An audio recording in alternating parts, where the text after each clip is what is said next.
Good evening, everyone, and welcome to the League of Women Voters of Ames and Story County Candidate Forum for the Ames Community School District Board of Directors.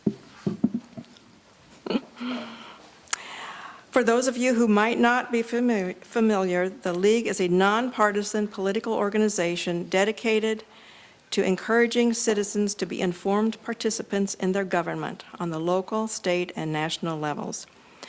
This forum is being recorded for upload to YouTube and the League of Women Voters of Ames and Story County Facebook page, and it will be played and archived at a later date on KHOI FM 89.1.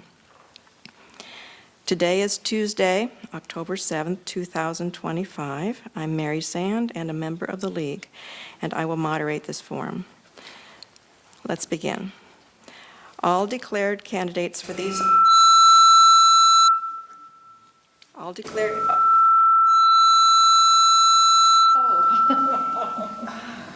That's painful. All candidates Oh, that's not close enough. have been invited to the forum and all are present. The candidates are Art Baumgartner, Aaron Rodriguez, Jennifer Tipton, Kelly Winfrey. All right. The forum this evening will be divided into three sections. The first will be the candidates' opening statements. Next, the candidates will take questions from you, the audience. And finally, closing statements from the candidates if time allows. Audience members, if you have a question to ask the candidates, please raise your hand and a runner, Chris over there, will bring you a card or collect a card from you. I'll read these questions to the candidates from the podium. Alternatively, you may step up to the mic over there to ask a question. Candidates, you'll have 2 minutes to give your response to audience questions. If there are questions yet to be asked as 8 o'clock approaches, the audience questions will take priority over any closing remarks. In the tradition of the League of Women Voters, we want every candidate to have an equal say, so candidates, please try to limit your opening remarks to 3 minutes each. Our timekeeper will hold up a card. Timekeeper right there in the front row, Paula. She'll hold up a card when you have 30 seconds left in your allotted time. So we'll start with the introductory remarks. Good catch. Art, you're first. Thanks. My name is Art Baumgartner, and my wife and I have lived in the school district for 20 years since we were students at Iowa State. We have a 15-year-old son in the high school, freshman. We also have a seventh grade daughter, turned 13 yesterday. And I'm running for school board because in my career formerly as an architect, I worked with about 20 or 21 school districts across the state. And I was always amazed at the work that school boards did and how much work they got done. We have over 300 public school districts in the state, and they're all ran by volunteer boards. I'm a big proponent for public schools and the power they have in their communities, and I'm just excited to continue the good work that the Ames School District has been doing over the last 20 years we've been in the district. Aaron? These on? Okay. Hi, Aaron Rodriguez here. Nice to have everyone here for coming out tonight. I've lived in the district for roughly 9 years. I am a father of 4 beautiful daughters, ages 6, 8, 11, and 16, so the whole gamut there, so every level of education here in Ames. I'm a graduate of Iowa State with mechanical engineering. I work at Danfoss on 13th Street there. I think, you know, I get to ask this question a lot, why am I running for school board again? And it's, to be honest and completely transparent, I'm very thankful for education. It has played a huge role in my life, and with a good mix of luck and a lot of supportive educators, I value a lot of my life is attributed to education.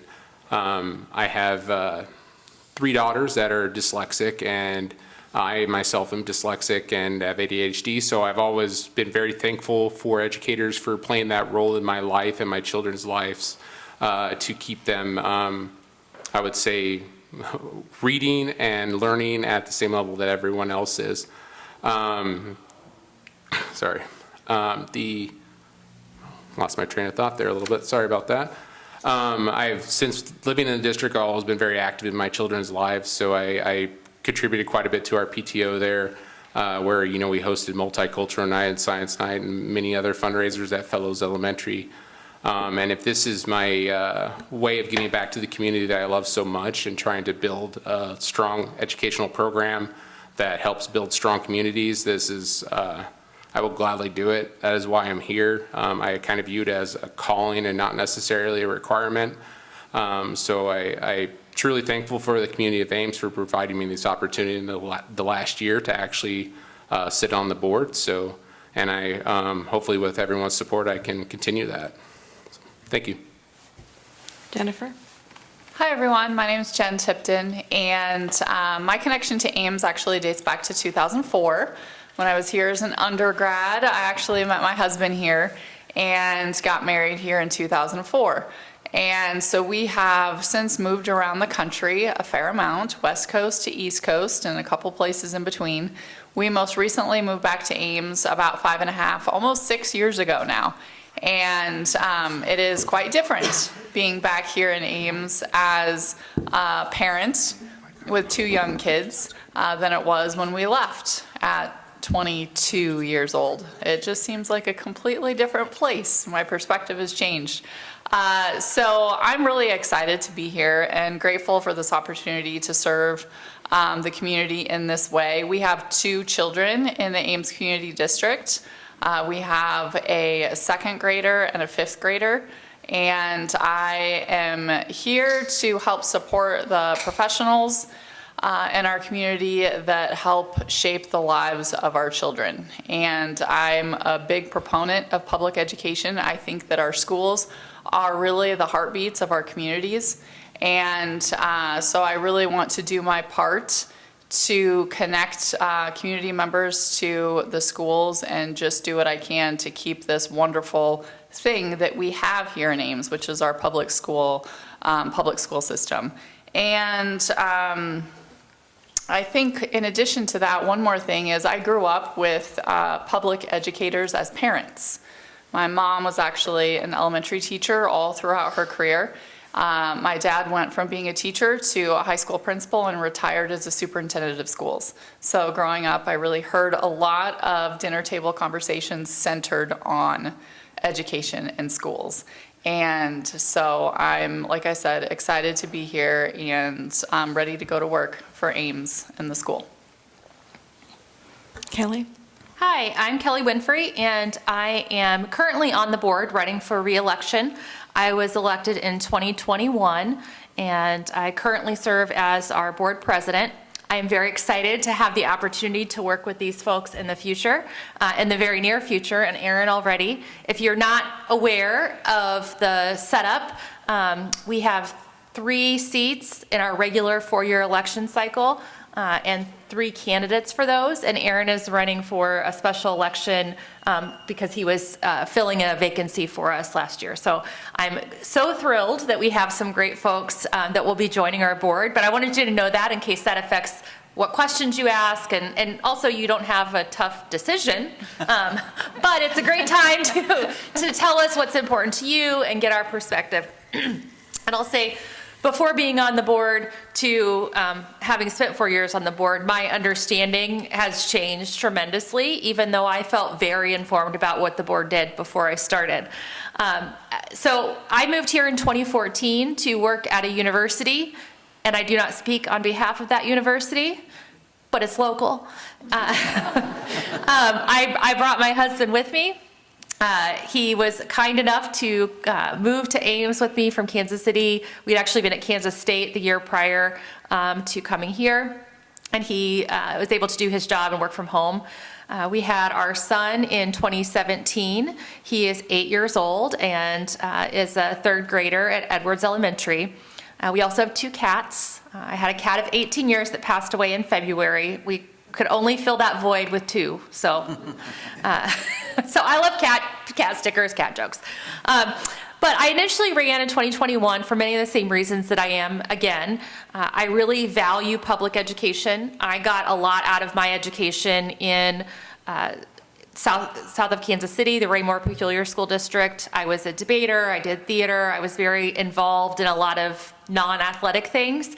And it really made me want to be a teacher. And my dad always said that that nothing would make him prouder than if I became a teacher. It took me a little while to finish my undergrad degree, some detours, and I had thought I wanted to teach high school. The more I was in, though, the more I thought, you know what, I want to teach college, and I still get to be a teacher. But the role of public education is similar to what I kind of feel is important for the school board, is that we're building community members, that public education exists for the common good, for the public good, and we're here to try to strengthen our community, strengthen our country. All of those things happen because of education and making sure folks have access to good, equitable education. And I've got more to do. I've put 4 years in, but it's been a really good 4 years. It takes a couple years to really figure it out, and now that I feel like I got my feet on, steady, I'd like to see us through continuing to implement our strategic plan, as well as work with our wonderful new superintendent. Okay. Thank you, candidates. Thank you. All right, now, time for audience questions. And the first one is, do you support asking our legislators to fully fund public education at a 5% annual increase? Let's start with Aaron. I think this is a pretty easy one. I would say absolutely, yeah. And last year when we get a chance to actually go up to the Hill, that was one of the things we went to our elected officials, with our superintendent and asked that. It's important that we fund our schools at an appropriate percentage, and then the 2% that was given to us last year is it's too low. When most of the estimates said we needed probably 4 to 6% SSA to kind of just keep going, it's continually challenging for the district to kind of do more with less. And I think the idea is, to me at least, education is something we shouldn't cheap out on, and it's something we shouldn't cut corners with. And so, yes, I absolutely would support asking for the appropriate level of funding from the state, from our elected officials. And I forgot to mention the two-minute time limit. That's also for Paula's benefit, too. All right, Jen. Yes, I echo all of that. Absolutely, I support that. When it comes to our schools, like Aaron said, trying to do more with less, and you talk about a 2% as opposed to 5% or even greater increase in funding. What you're putting our educators in is a position of making decisions that aren't the best for our students, but making decisions to do the least amount of damage to students. And I think that is really, really sad and frustrating. And so, yes, I support asking for full funding and funding that equips us to do what we know is best for our students, and providing them the opportunities and the education that they deserve. Absolutely. We are drastically, severely underfunded public education for many years now. So I couldn't tell you the dollar amount, but Senator Cornbach's not here, is he? He could tell you how many dollars we're lacking, that we should have to be keeping up with inflation. And I think that our budget priorities as a state, as a country, reflect our values. If we value education, we should fund education. And I think as individuals, we all will advocate for that. I send a lot of emails during the legislative session to not our legislators. I email our legislators too, but generally they've been supportive of things like funding education. And I think there's a great point here about doing more with less. And as a board, we plan for the worst and hope for the best. We'll ask for the most, right? But we also have to live with the reality that we have to be creative. We've had some great leadership from our board secretary and superintendent in finding ways to save money that had minimal impact on students, but that can't go on forever. So I think we all agree with that, but I encourage everyone to talk to your legislators, talk to all the legislators, be annoying, and ask them to fund education. And if they tell you that public education gets more money now than it ever has before, true in dollars, I also make more money than someone in my position ever has before. You know, no, that's actually not true. I'm a professor, but you know what I mean. It's about the rate of inflation and increase. So press whenever people try to tell you that we're funding at a super high level, because we're not. And we should have public funding go to public education. Yeah, I'll echo that. Senator Cornbach shared a packet of information at the State of Education breakfast this previous week. I think it was something on the order of $500 million short from where we were 10 years ago when adjusted for inflation, approximately 10% less now than we were receiving 10 years ago. Ask yourself, how would I run my household with 10% less than I did 10 years ago? And not many of us would be able to do that effectively and efficiently. So absolutely yes, and I would go further to say it's not just a one-time bump. We need sustained support of our schools from a funding level. Okay.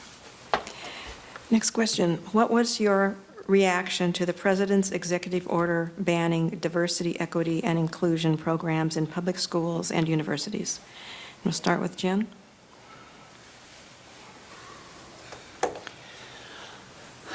My reaction was kind of not surprised reaction, but anytime I think that directives come down from folks who are not doing the things, it is frustrating on a variety of levels.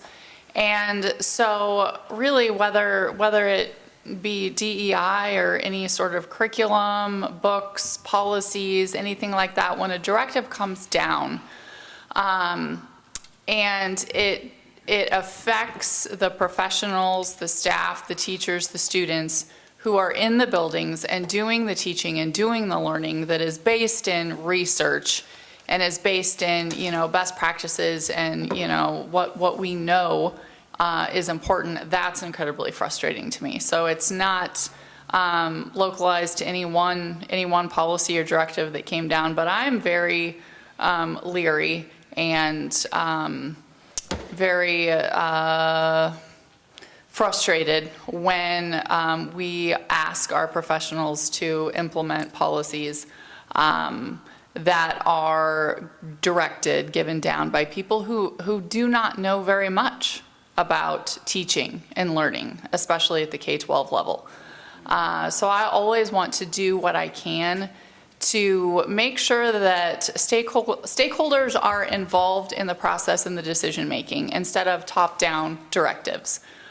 We need to include people who are in the classroom. We need to include people who have years of experience, who have professional certifications and degrees, and really are doing the work. So my reaction is frustration, but also kind of an energized, you know, willingness to work to give voice to people who need it when it comes to education. I mean, what was my reaction? Yeah, not surprised. I also, to know a little bit about my background, I studied gender and political communication. I direct a women's and gender studies program at a university. So this is not just part of what, you know, is not just school board for me, or it's not just my job for me. It's also a big part of my identity is understanding these concepts and what they mean in a practical sense. And I think my reaction generally to those top-down directives are that they're ignorant. They don't know what they're talking about. Especially when phrases like CRT are thrown around. Oftentimes, if you were to press, those folks don't actually know what curriculum they're talking about. They're often misguided in terms of what they think we're teaching in schools. And so that sort of top down, that's really designed to divide us over something that's not even happening or isn't that divisive, is infuriating in a lot of ways. And I think Jen made a great point about trusting the folks who are doing the work. I think there's a place for school boards, also a place for us to trust the people who are educated and professional and how to do those things. And we know that having curriculum that includes different perspectives, different identities, kids that look different from each other, families that look different from each other, that it helps people learn, all the kids, and it really strengthens our community, right? You build connections. And while we have kind of ridiculous rules about some of these things, I say everything's control F, let's find diversity, equity, inclusion, and then say we've got to get rid of that. But I also know that in terms of our curriculum, we follow the law, and our teachers are still doing a good job of making sure our students are included and feel represented as much as we can. And that's one of the tricks, I think, of the board, and really the tricks of the people in the classroom and administrators in the buildings to figure out how do we make sure we're helping all students be successful. Those are really good points. I think that is the challenging part of all this is being a board of elected officials and following the laws and mandates that are handed down, but at the same time pushing back where we can, or finding the areas of the gray that we can operate in to still be effective at the local level. And I would say at the local level, that's what we need to push for, is local control. When we get a mandate down from on high, either from the federal government or the state, how can we operate as Ames School District to do what's best for our kids and our staff and our district as a whole?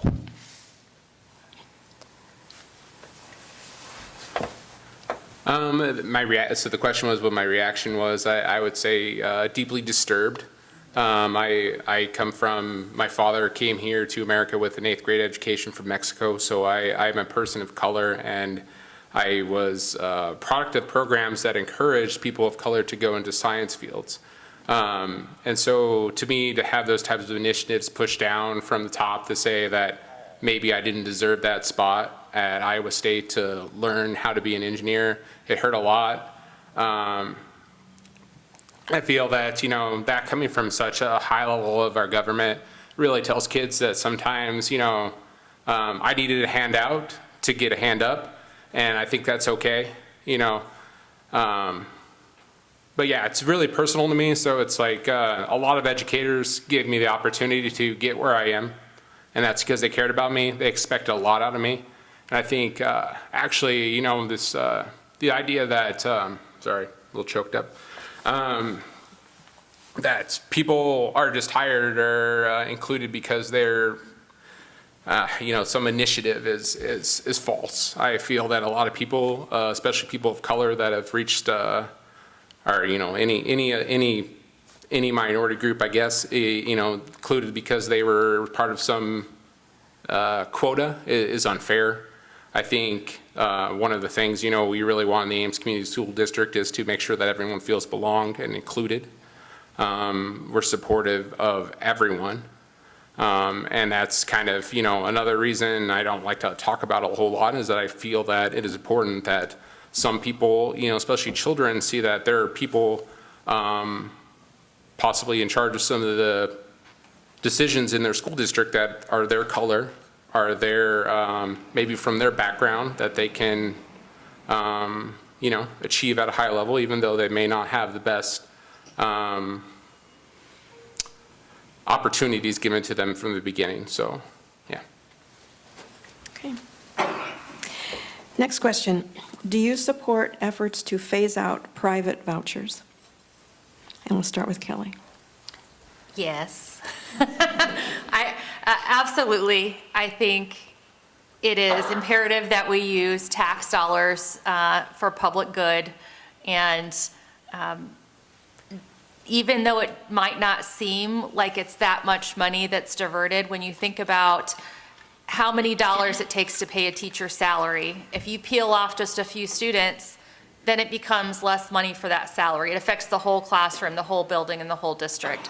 So when we think about the flow of money, we can't be taking public dollars and putting them in places where not everybody can benefit from them. And that's where the idea of public education that I think some folks have been really good at distorting over the past few years. The goal of public education is the public good. The reason we have a public education system is so that we can produce citizens who can engage with each other and engage with democracy. If we start segmenting that off, that starts to crumble. And I firmly believe, as someone who studies politics, that education is imperative for democracy, and we need to have a common understanding of the world to have a functioning democracy. And I hope that we do phase them out. I think it will take a while, but we've got to also prove and demonstrate the value of public education. And I think, honestly, as this plays out, we'll start to see the differences in terms of private schools having different standards and not having to meet the same expectations as public schools, and how that will also affect our general population and what our students are able to do after they graduate. Okay. All right. Absolutely. Would look at phasing out vouchers for private schools. I think one of the great things about public education is transparency and the ability to approach your board, through regular open board meetings, and you can't do that with a private school. Next point would be that it's easy to say that you have a better graduation rate or better attendance record or whatever stat you might want to cherry pick as a private school, when you can just choose to not admit every student that wants to come to your school. So yeah, absolutely, I would support phasing out the voucher system and putting those dollars back into public education, where the money is going towards kids in public schools and is in a transparent process. Yeah, absolutely in support. When you look at the kind of the numbers, a large portion of the people that were attending private school were already attending private school. So all we're doing is harming our public schools by taking public money and putting it elsewhere. I do believe that public money belongs in public schools. Because public schools are a core to a community. With strong public schools, you have strong communities. I think we all pay our taxes. We all contribute to public education in a way. And to echo Art, it's private schools do have that opportunity to select who they educate and what kind of IEPs they choose to put their students on. They just have a lot less regulation around all that in their spending. So I'd like to see, even in the short term, it would just be nice to have a little bit more transparency when it comes to what the private schools are doing with our public tax dollars. Absolutely. I too support phasing out, eliminating the vouchers. And I think everyone has said it very well. I echo all of that. Public money should be for public education. And when you are educated on the issue and you can see the whole picture, you can really see how the issue is couched in a way that makes it seem like, we need choice. Choice is a good thing, and everybody should have the right to send, their kids to private schools, and it shouldn't depend on, who you are, where you come from, or how much money you have. Everybody should have the choice. That's how it's couched. That's how it's framed. But when you start peeling away at that, you see the results, you see the impact. And what it's doing is diverting funds. It is diverting a huge amount of money from our public schools to private schools for much of the reasons that have been shared already. The research shows that most of the families send their kids there anyway. They would have anyway. And not only that, but when you consider that the families who, income restrictions, we're not talking about accountability. We're not talking about showing us as, taxpayers where those funds are going. If you have kept up with this issue, what was the result? People called it before this voucher system went through. After the voucher system went through, and these funds started being diverted from public education to the private system, what did the private schools do almost immediately? They raised their tuition. And so it's just really important to kind of peel back those layers and just really get to the point and what the vouchers are designed to do, and that is divert funds away from us, away from public schools. Okay. All right, next question. The mission statement states, Ames Community School District aspires to be Iowa's premier school district. By implication, we currently are not a premier district. What needs to be done to be a premier school district? And we'll start with Art. Well, I would challenge the question a little bit, that we're not a premier school district. I think the records will show that we're a very good school district within the state, very high performing compared to our peer districts. There's always room for improvement, and I don't know about the rest of you as parents of the district. It's the reason why we live in Ames. I mean, yes, we got jobs here and we like the community, but a big part of choosing to live in Ames was the school districts. And Ames has kind of always been one of those school districts that, like, around the state, people talk about Ames in very high regard. I even remember it growing up in our hometown of Grinnell. Ames was very highly regarded school district, and it's one of the reasons why, when my wife and I finished college and we had an opportunity to think about moving back home or staying in Ames, Ames was a pretty easy choice. So yes, there's ways that we can build on that and be better, but it's a great district, and I'm happy to be joining the board to continue the good work that's been done for really generations of board members.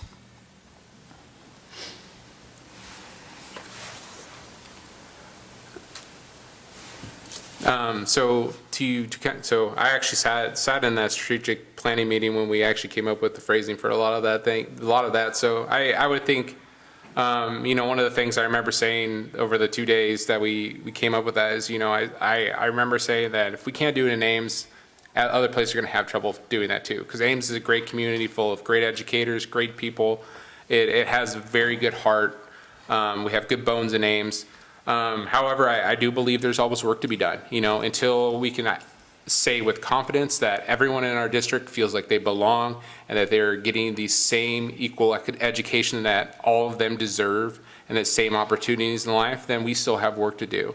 And I'm okay with saying that because I believe that, I don't give 10s a lot, so it's always a 9. There's always room for improvement.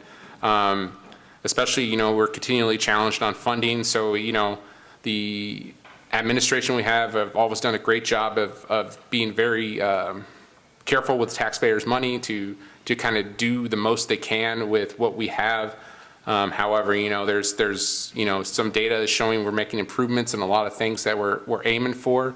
However, there's no such thing as perfect, and we need to keep working. We need to keep working for the kids. I will always say that I do this because I care a lot for the kids. I have 4 kids myself, but there are 4,500 other kids in this district that need people that care about them. And until we can say that all of them are getting the same shot at life, then we need to keep working at it, so.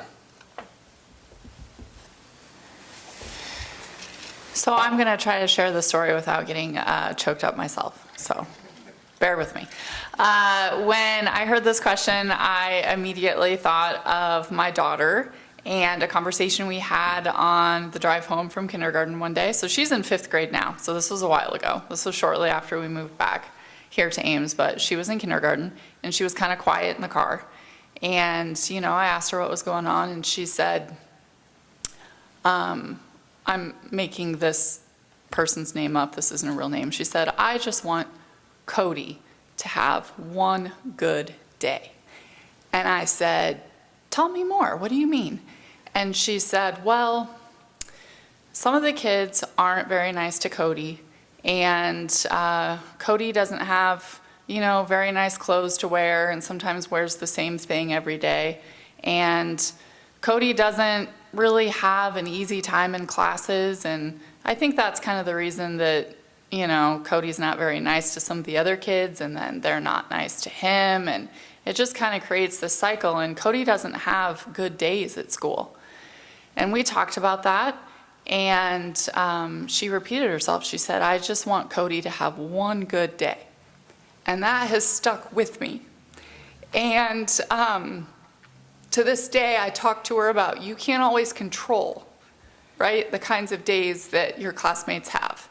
And we talk about things that she can do as a friend. You can be a friend, and you can, you know, talk to Cody, and you can eat with him, and you can play with him on the playground, and all of these things. So when I listen to my friends and colleagues up here, I think, yeah, belonging. And Ames isn't perfect. Ames isn't perfect, but we have a lot of really good things going on. And so as we look to kind of fight, not fight against, but add to kind of the mechanistic, you know, the mechanical ways that schools are often judged, just be human. And, you know, I'm out there, I'm in the elementary, and I see what's going on, and it feels good, because there are good kids out there. And we just need to keep doing things that support them and make them feel like they belong. Thank you for sharing that story. In addition to the mission statement, that's what I was checking. I wasn't just doing anything. If you Google Ames School District Strategic Plan, you'll see the mission statement, and beneath that you will see some objectives. And those objectives are what's guiding our work as a board and as a district towards that mission. And I think we've had some success, particularly in the past couple years. I think our superintendent has been a great leader and created an amount of stability in the district that we haven't had in a while, both in terms of he's in it for the long haul. He's not going to leave anytime soon. Lord help us. I just spoken into the universe. But he's done a great job, and we have some great administrators at the building levels. This was the first year that we had all of our building administrators return at the start of the new school year. I think that says something, that people want to be here, they want to stay here, and that taking on that extra work and those leadership roles is meaningful to them and worth it. And I think that if you look at those objectives, we talk about things like climate and culture and belonging as an important part, both for our students and for our staff. Need to feel like they're part of something and be part of something. We are implementing some different instructional frameworks to have more consistency across the district, and using data to make decisions about, is this working? Are we meeting our goals? And then having a level of accountability that I think, didn't have before, in part because the strategic planning process that Aaron was a part of was the time where we laid out, and the community laid out. We had board members, but we also had community members, teachers, and other staff to help us figure out what we need to do and how we're going to get there. And I think we're making some good progress on that, and really having an opportunity to say, here's where we want to be and measure it. And we're able to do that now. And I think we're headed in the right direction. And like I said at the beginning, that's why I want to stick around a little while longer. We've started this work, and I'm starting to see things come together in ways that are really exciting. And I'd like to continue to be a part of it. Okay. Next question. How will you prioritize spending needs with anticipated budget challenges? And we'll start with Aaron. It's a tricky question, but it always is. You know, it's never an easy decision to make a fiscal change or policy change to, I would say, remove some services or sacrifice this for that. However, I think, you know, as being on the board for last year, I've learned that everything that we make, it's been thought through, it's been carefully planned, and we try to preserve as much as we can for the students. I would say, you know, our board secretary and CFO, you know, she is very creative with finding grants and finding programs that really help the district. A lot of the decisions we made as a board are relatively straightforward. However, yeah, we are continually pressured to make decisions that are, you know, basically the same thing we said at the beginning, do more with less. But I want to just reiterate the assumption I would hope you'd all think is that, you know, every decision that we do make, I make with the thought process that, you know, this is a decision that affects every student in the district.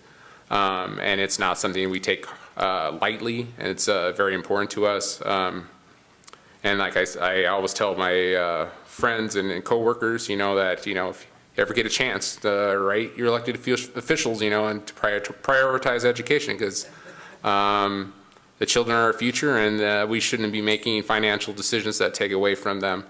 But yeah, we take it with the utmost importance. Sometimes they're not the easiest decisions. Sometimes they aren't the most popular decisions. However, they're sometimes decisions that need to be made, and something that we always take very seriously.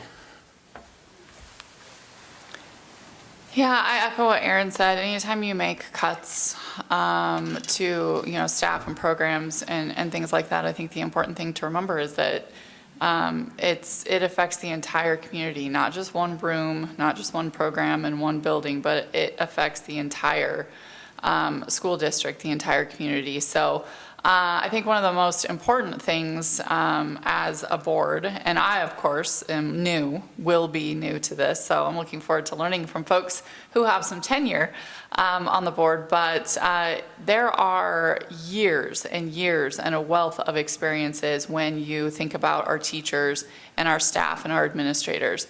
And, you know, folks have been in difficult positions before and have come together, maybe in other capacities, maybe in other districts and other jobs and roles and communities, and have come together to find solutions that, you know, I hate to say it, but maybe are the least, you know, damaging.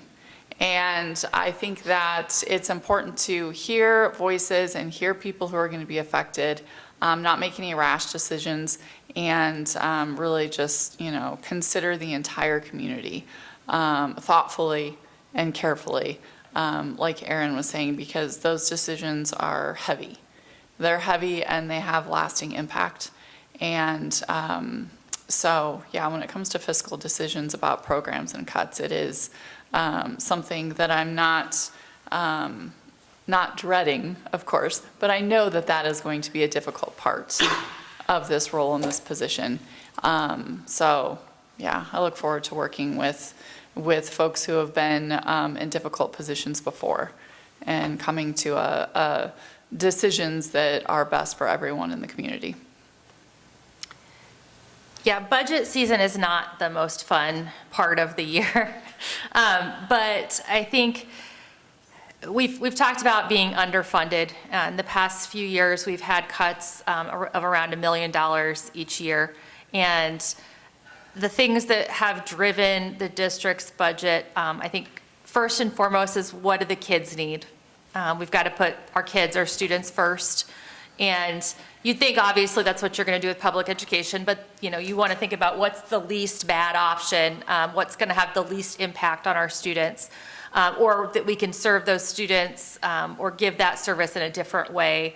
So there's an amount of creativity in putting kids first. And then looking at our mission and our strategic plan really can help ground our decision making. We've identified these are things we need to work on, and if even if we like the thing that the money's going towards, if we have to make a cut and it's not serving that larger strategic vision, it's not helping us advance towards those objectives, then that's a place to look at, well, maybe we can, I hate the word cut, but maybe we can cut, or maybe we can think of different ways to do that so that we can use this money over here. I think the other thing is to have a good superintendent and CFO and trust them. In a district of our size, the board doesn't go through and make line-by-line budget decisions. In some small districts, they do. Superintendent Grimes talks about people arguing over the color of a tractor they were going to buy. We're too big to do that, but the superintendent and CFO come to the board beforehand, before we are passing a budget, to tell us kind of where are their changes, how are we absorbing budget cuts, and what are those impacts going to be if it's on the number of teachers we have, if it's on a different service we provide, and they've been very creative in, I don't want to say finding money, but things like grants. When we changed start times a few years ago, flipping the elementary and middle and high school and spaced them out a little bit more, that saved $300,000 in busing. That's a lot of money, and while I didn't even vote for it at the time, we didn't. But I think those are the places where I don't love getting my kid to school at 7:20 in the morning, but it'll let us keep.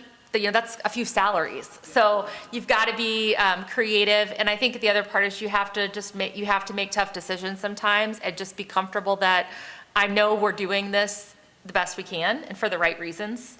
And then sometimes you just need to go have some ice cream after a meeting.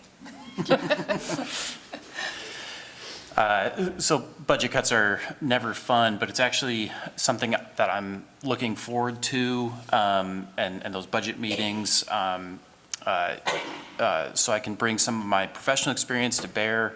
As I mentioned earlier, I'm a former architect, worked with about 20 or 21 school districts across the state. I'm still looking for a project with an unlimited budget. Haven't found it yet.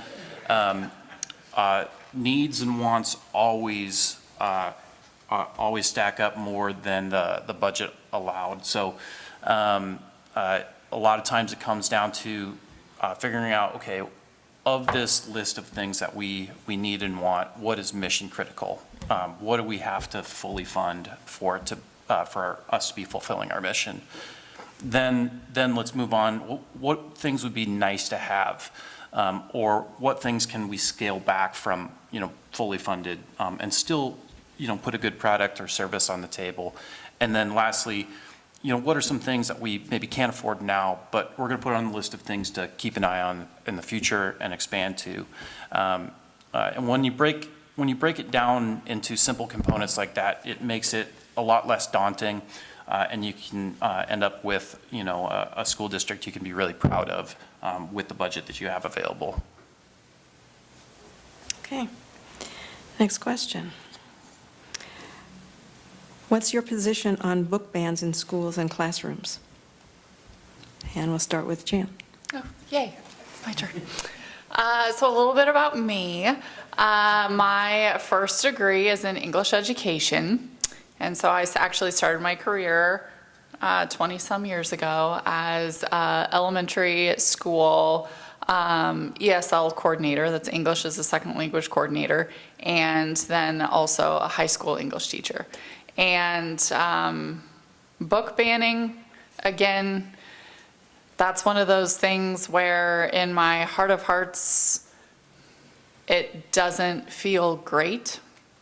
It doesn't feel like any sort of directives or banning should be, coming from somebody who's not in the classroom teaching the books and learning with the books. And so it's just another one of those things that sometimes is meant, like Kelly said, to be divisive and meant to scare families, meant to scare parents and make them think that, nefarious things are happening in classrooms when really they're not. And so, Generally speaking, I'm not a fan or a proponent of banning books on principle. I do not think it's a worthwhile and noble thing to be pursuing. Now, of course, also as an educator, a lifelong educator, starting at the elementary level, and now I teach, graduate class.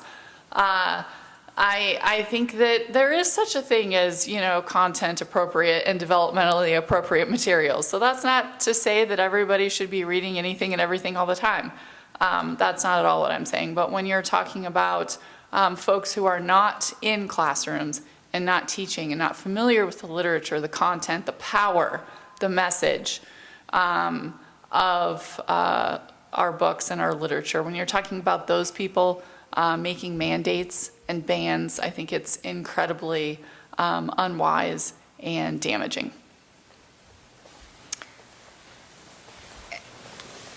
My answer, book bans, nope. Nope, but we do have to follow state and federal law. And as much as I sometimes would love to say we're just not doing it, we can't put our teachers in a position where they would lose their license or something like that. So we'll follow the law. I think we can also advocate at the legislative level and national level for appropriate policies. But I think, Jen, I completely agree. I think generally in history, the people banning books are not the good guys, right? So usually when you're trying to prevent people from learning things, it's not the good things. And of course, there's age-appropriate material. We don't want obscenity. We're not going to put pornography in, in the elementary schools.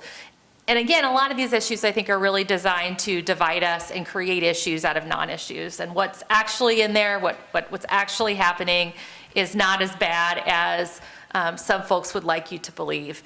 And I think generally it's better for students, kind of my personal philosophy is it's better for students to be getting, published good quality materials from the library than a lot of the garbage they can find on the internet. And I bet there's not a book in this library that I would, I could let my son run wild, and it might be not age appropriate. I might have to explain some things I don't want to have to explain yet, but I'm much more worried about what he's going to come across on the internet. And I think we need to be focusing in the right place about how to support our kids. And books can really help with that inclusion and belonging and learning about people that are different than you.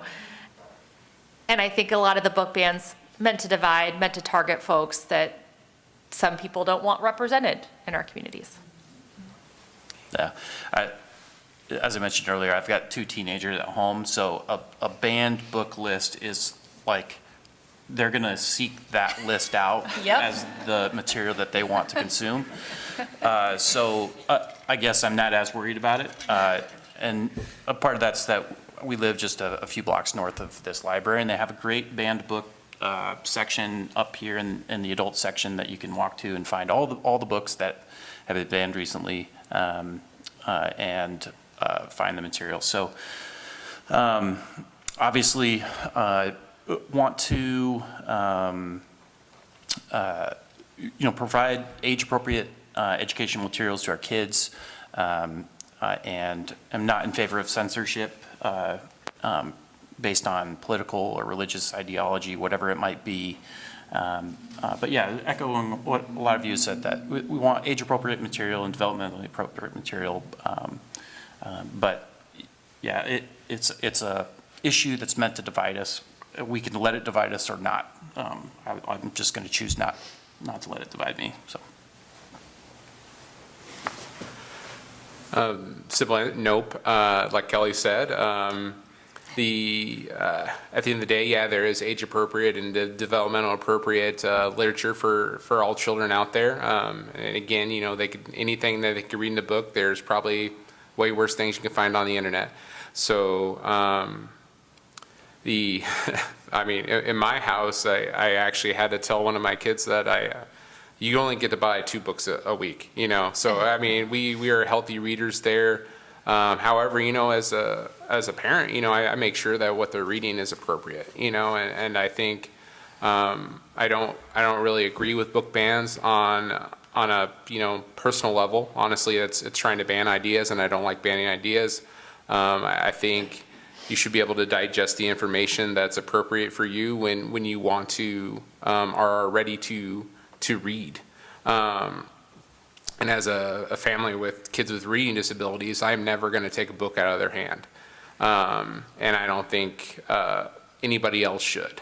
And reading is a great thing. It is one of the things that, if a child knows how to read, it puts them in the right direction for the rest of their lives.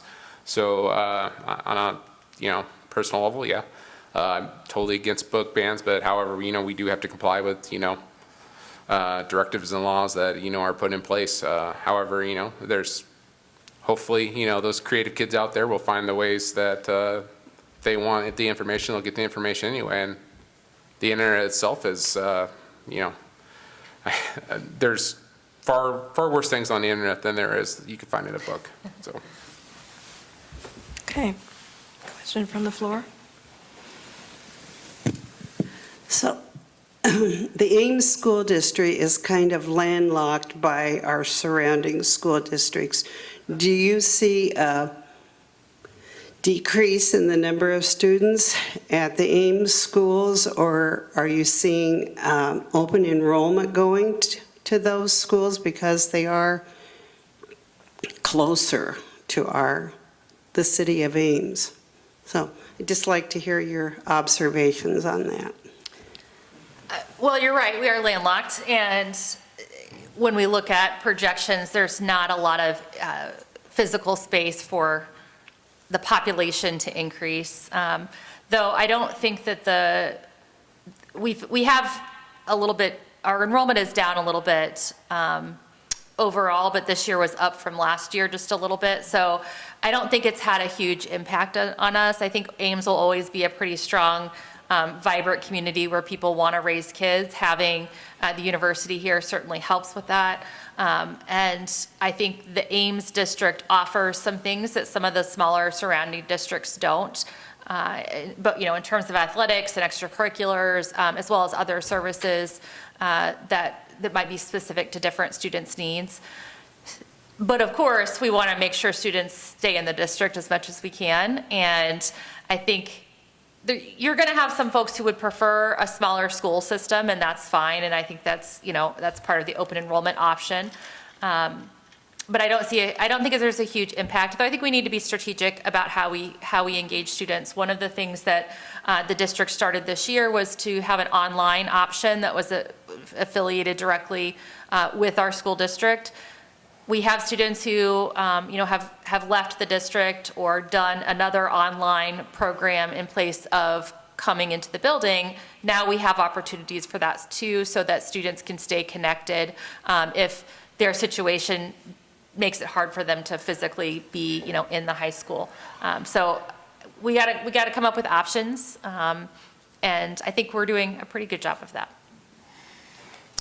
Yeah, I think we're pretty lucky, as are all of the communities that have a Regent institution, whether that's Cedar Falls or Iowa City. I think we're going to have a pretty steady enrollment just because of that. That Regent institution is going to provide that steady population over time. Will we see some in and out over time? Yeah, especially as some of these communities around us start to mature and grow. And we'll just have to be cognizant and aware of that. I know Superintendent Grimes has great relationships with all the superintendents in the surrounding districts. And we really shouldn't think of it as us versus them. We're all one community. And to that point, I think we're not just going to concentrate on what we can do as a district, but also how can we engage with our community leaders to make Ames a place that is attractive for families to live, where housing is affordable, and while we may be landlocked, what are ways that we can grow internally, either through densification or other means. So I think there's different avenues that we can pursue. But yeah, again, being in the community with a Regent institution, that's always going to provide a really nice base of families for our schools. So it's an enviable position to be in statewide, so.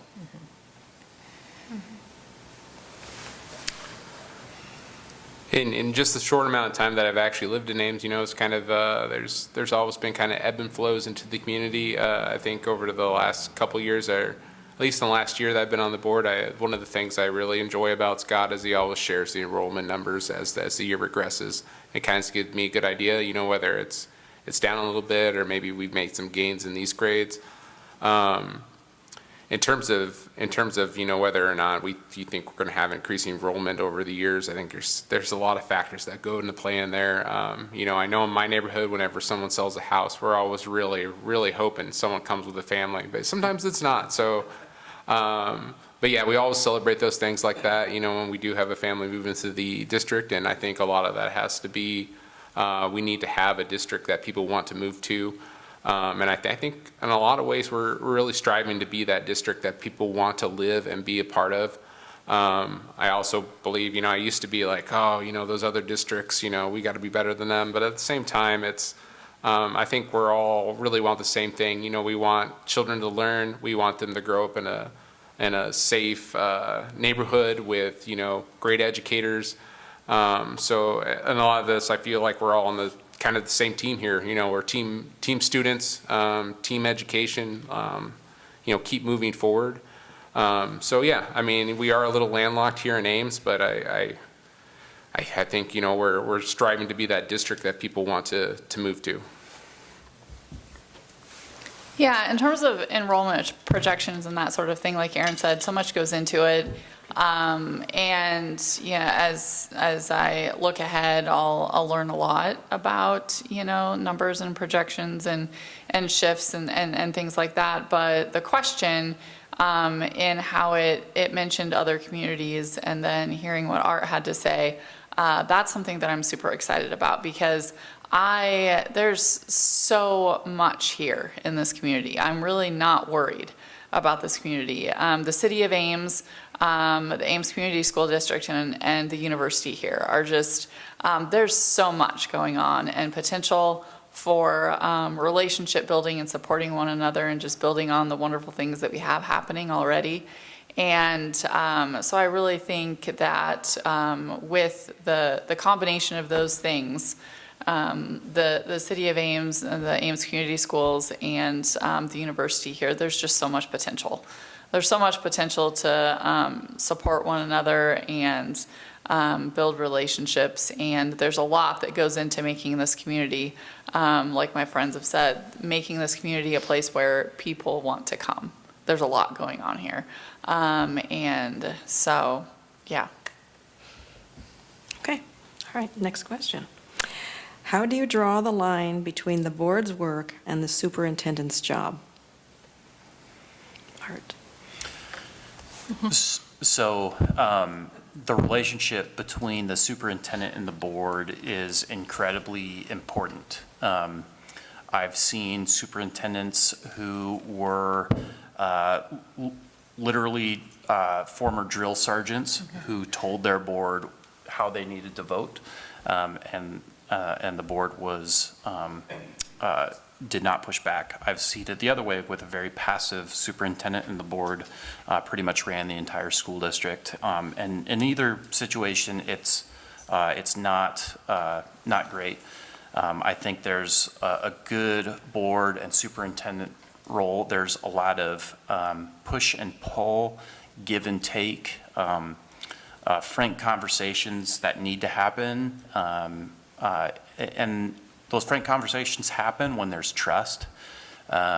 Before I decided to run, I first wanted to have a conversation with Superintendent Grimes and asked him some tough questions about, how's your relationship with the board been? You haven't been here long. And he said all the right things that led me to believe that this is a really good relationship between Superintendent Grimes and the board, that they make decisions together, that they support each other and work together as a team. So had that conversation not gone the way it did, I probably wouldn't be here. I wouldn't have been interested in running if that relationship wasn't a good one. So. I really like the word team. Art's a team, and I do think the relationship that Superintendent Grimes has with the board is a healthy one. There are clear things that should be handled at the superintendent level, and then there's clear things that the board should handle at the board level.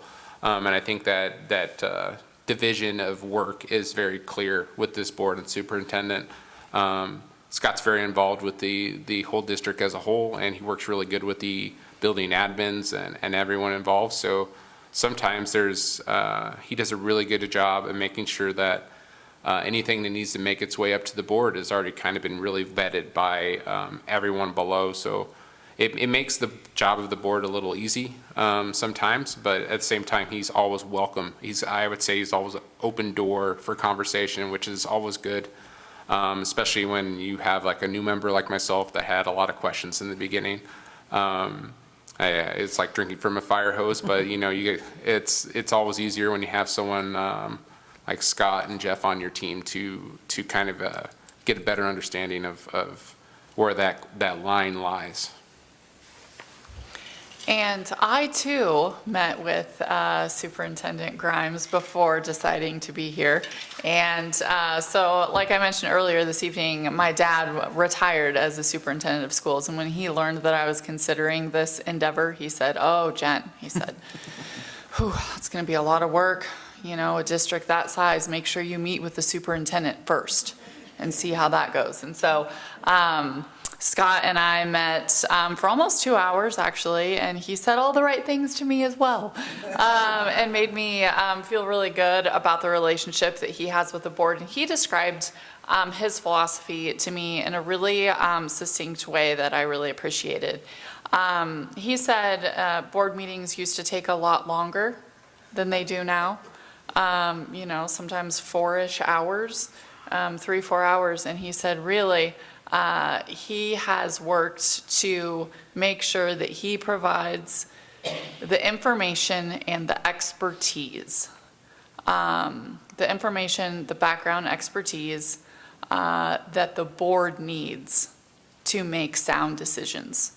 And so he really described it in a way that if he's doing his job and his staff and his team is doing their job, they're getting the information, the facts, the figures, the experiences of students and staff, the surveys, the articles, the research. They're getting that information to the board so that the board can make the best, most informed decisions possible. I also spoke with a friend of mine who has been on the board, and she really echoed that. She really echoed that healthy relationship of interaction and support. And so those two things combined together just made me feel really good about running. So, yeah. I think this is a great question because it's one of the biggest challenges when starting on the school board is to know what your role is as a board member. And we have, when we hired Superintendent Grimes a little over a year ago, I had told him, I think we have a very intellectually curious board who's very smart. So sometimes we ask questions that really aren't in our lane. And we need to be reminded of that sometimes. And in part that is that there's been a lot of transition over the past several years. We've had multiple superintendents, we've had principals turnover. And so the things I think make it work really well are that there's mutual trust and there's open communication.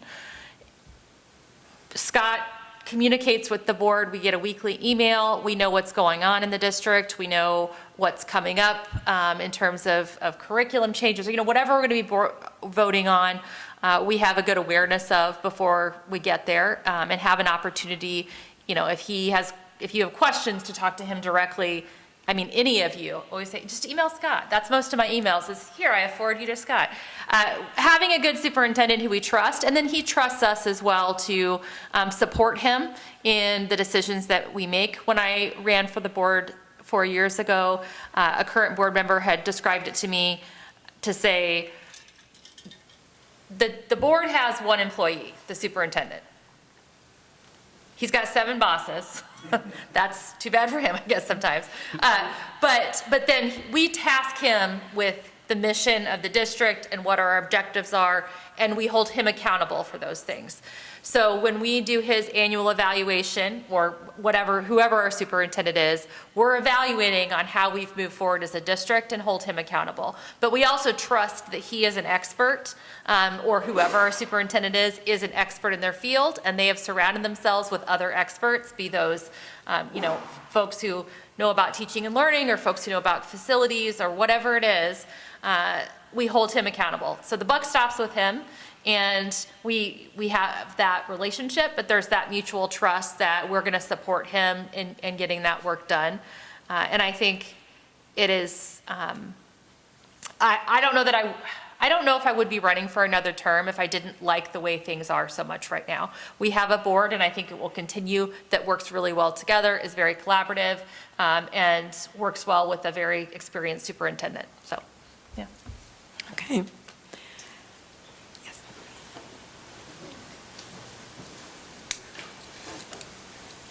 Well, first of all, thanks to all 4 of you for putting yourselves up for this, and good luck. We've heard a lot of discussion about, let's call it interference from above, mandates coming down, DEI, book bannings, budget cuts. How is this affecting our ability to recruit quality teachers and administrators, and how do you see that going in the future? Okay. Aaron?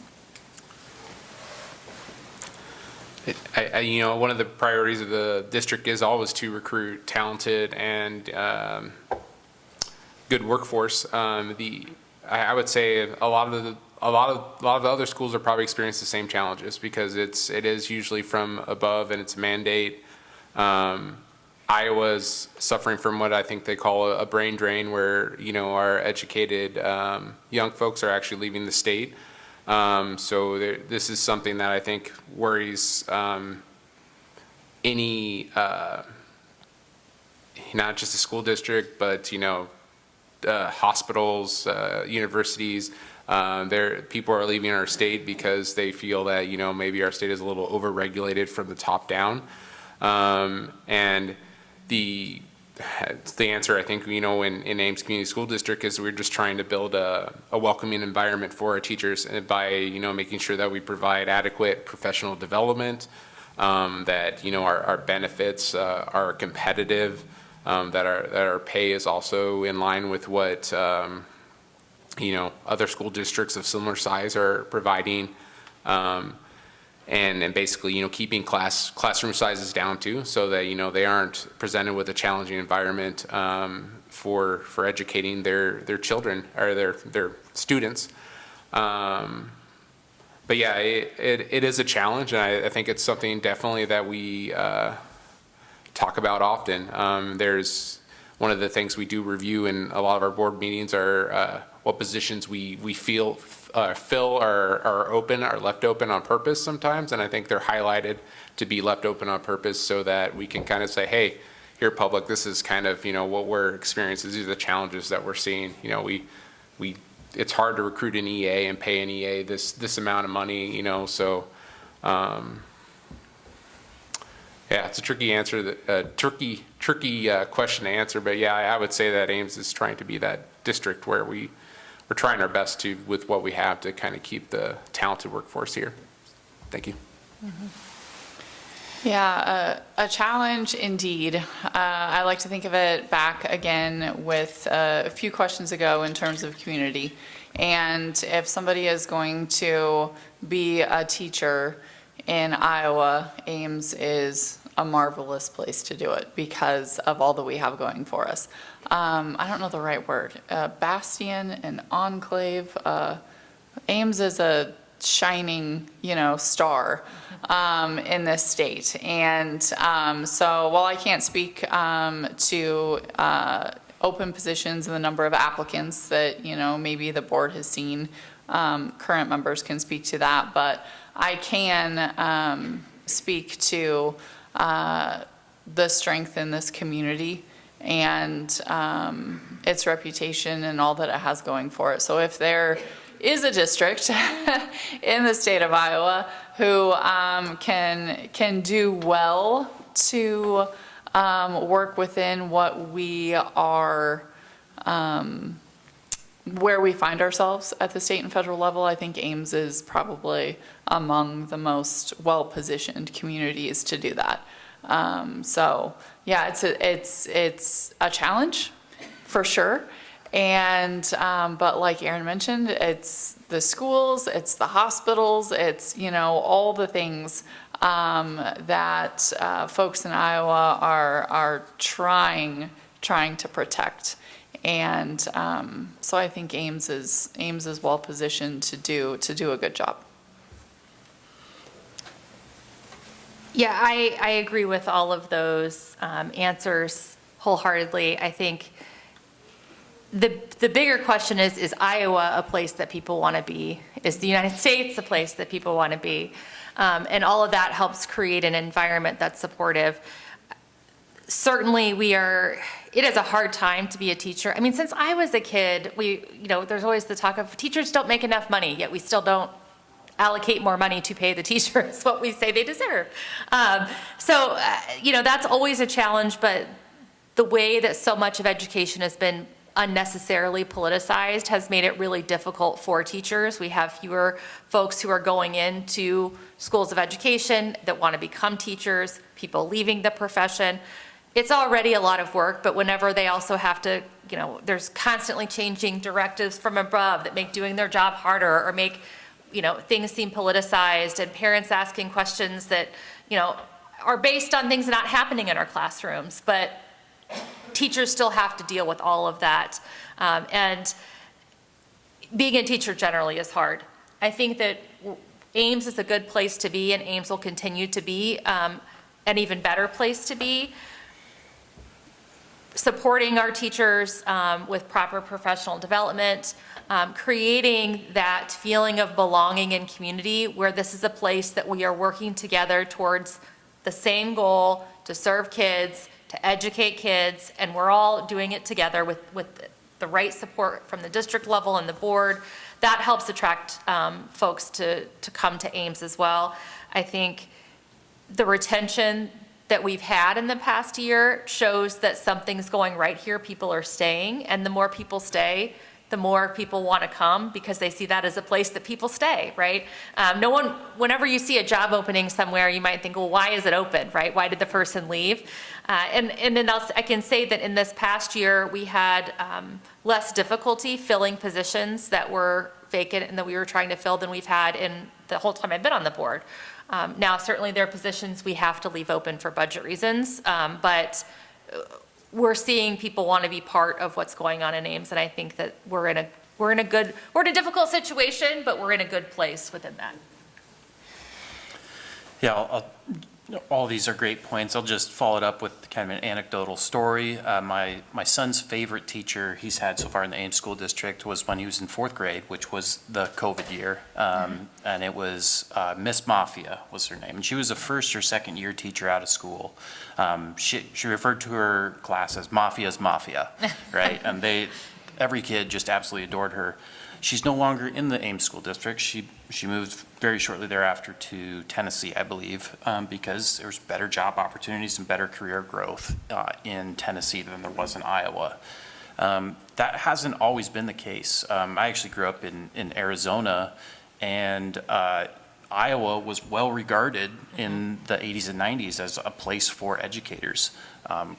Sitting in Arizona, we took the Iowa Test of Basic Skills, right? Like we were the gold standard, and it's not the case anymore. And so I think it goes back to our first question with regards to funding, that if we continue to not fully fund schools year after year after year, we're going to keep falling farther and further behind.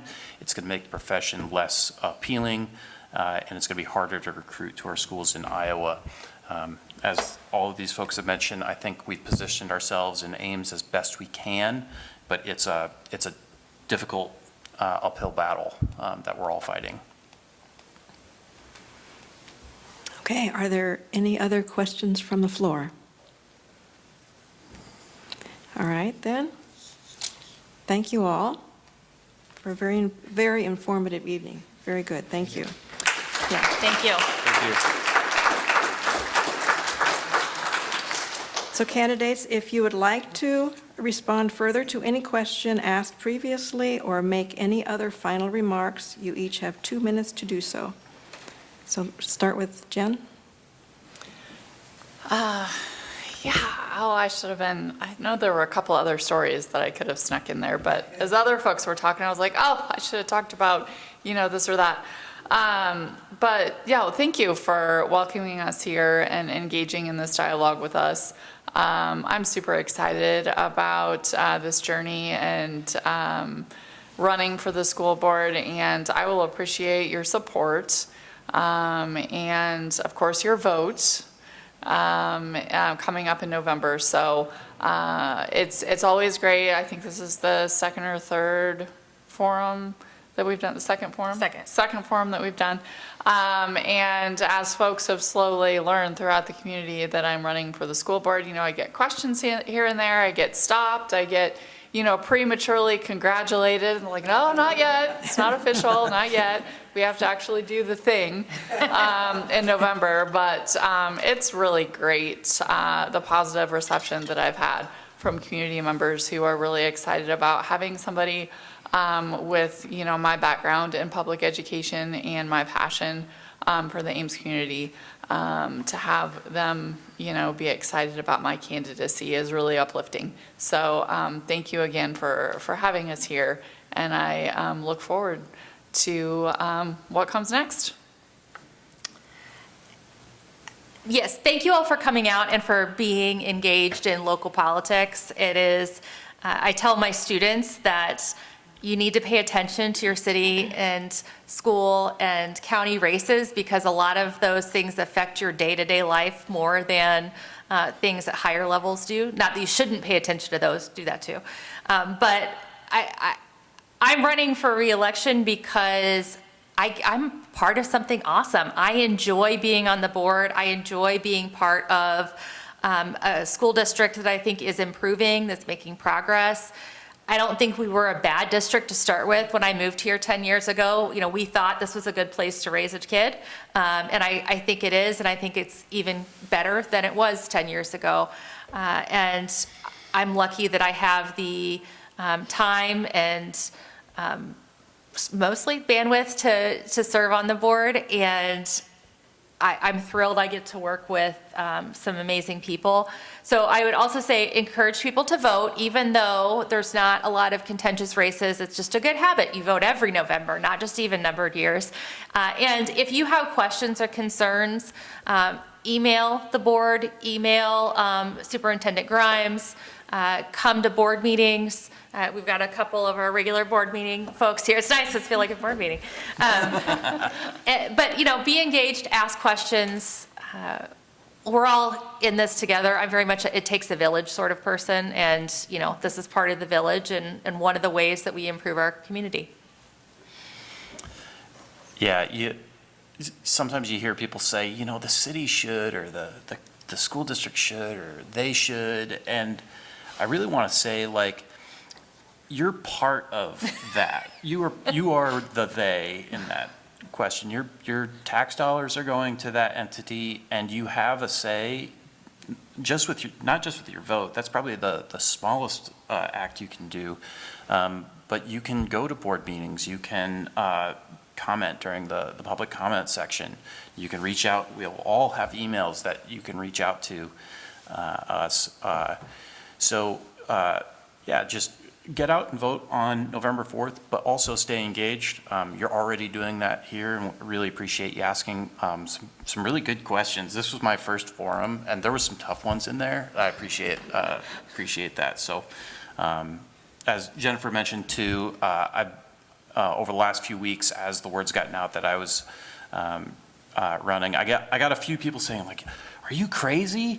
But by and large, everybody said, really proud of you for doing that for our community, and it's been really heartwarming, and I appreciate it. So,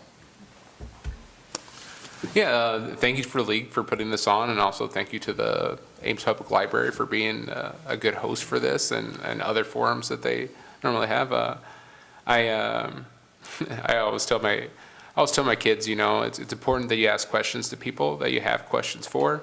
So I really enjoyed this. I may not have the best answers all the time, but I'll give you an answer.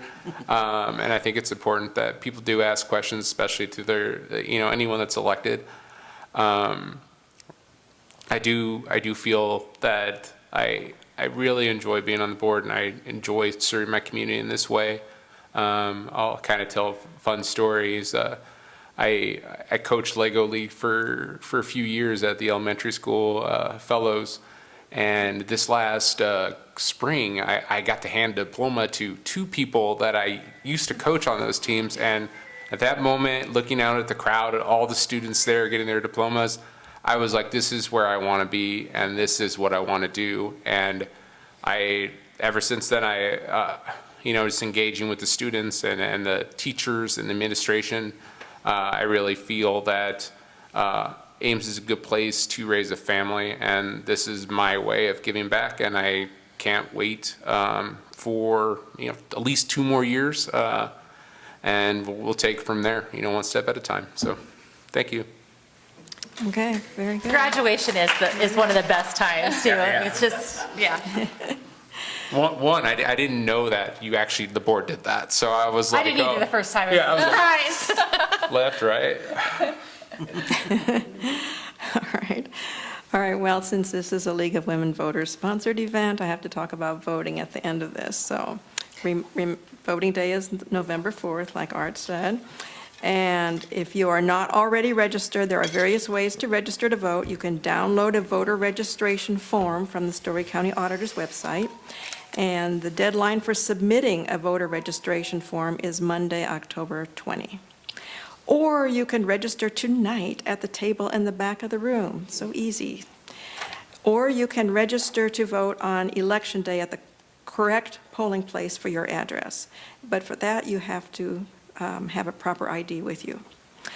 Absentee ballots can also be found on the auditor's website, and October 20 is also the deadline for submitting those.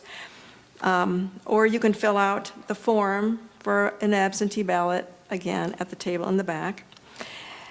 If you've already requested an absentee ballot, you have until Tuesday, November 4th at 5 p.m. to have your ballot inside the auditor's office in the Administration Building, 900 6th Street in Nevada. Any ballots not delivered to that office by the voter or by the Postal Service, that's not delivered by 5 p.m. on Election Day, it will not be counted. There are 2 opportunities for voting prior to, besides absentee. There are 2 opportunities to vote prior to November 4th. The satellite voting sites are at 60 Forward on South Walnut in town. That will be Friday, October 24th. And also Saturday, the 1st of November, right here at the library, and at both sites, it's 9 to 4. Thank you again, candidates, for taking the time to share your views and for your commitment to serve. And thank you all for actively participating in the election process. And this concludes our candidate forum. Good night. Thank you. Thank you.